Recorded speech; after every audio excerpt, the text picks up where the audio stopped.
വിഭാഗീയതയ്ക്കെതിരെ ഒരുമയുടെ ക്രൈസ്തവ സാക്ഷ്യം നൽകുവാൻ കഴിയണമെന്ന് ഇടുക്കി രൂപതാ മെത്രാൻ മാർ ജോൺ നെല്ലിക്കുന്നേൽ പറഞ്ഞു.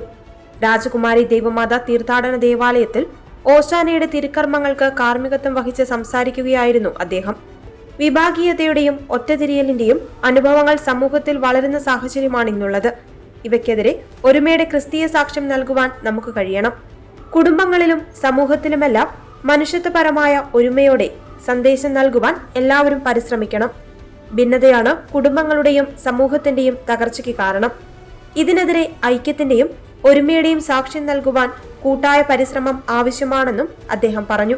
Monsignor Abraham Purayatt, father Joseph Thachukunnel, father Amal Manimalakkunnel, father Alex Chernnamkulam എന്നിവർ സഹകാർമ്മികരായിരുന്നു. ലോകമാസകലമുള്ള ക്രൈസ്തവർ ഇന്നു മുതൽ വലിയ ആഴ്ചയിലേക്ക് പ്രവേശിച്ചിരിക്കുകയാണ്. ഈശോയുടെ ജെറുസലേമിലേക്കുള്ള രാജകീയ പ്രവേശനവും തുടർന്നുള്ള പെസഹ ആചരണവും പീഡാനുഭവവും കുരിശുമരണവും അതിനുശേഷമുള്ള മഹത്തായ ഉയിർപ്പും ആചരിക്കുന്ന ദിനങ്ങളാണ് ഇന്നു മുതൽ. ഇന്ന് ഓശാന ഞായറാണ്.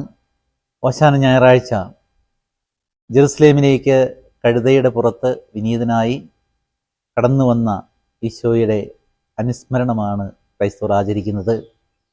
കുരുത്തോലകളേന്തി അന്ന് ജെറുസലേമിൽ ജയ് വിളിച്ച ബാലകരുടെയും ആ നാട്ടിലെ മറ്റ് ആളുകളുടെയും എല്ലാ മനോഭാവത്തോടു കൂടി ഇന്ന് ക്രൈസ്തവർ ദേവാലയങ്ങൾ ഒരുമിച്ച് ചേർന്ന് കുരുത്തോലകളേന്തി കർത്താവിന് ജയ് വിളിച്ചുകൊണ്ട് ഓശാന ഗീതകൾ ആലപിച്ചുകൊണ്ട് തിരുക്കർമ്മങ്ങളിൽ പങ്കുചേരുന്നു.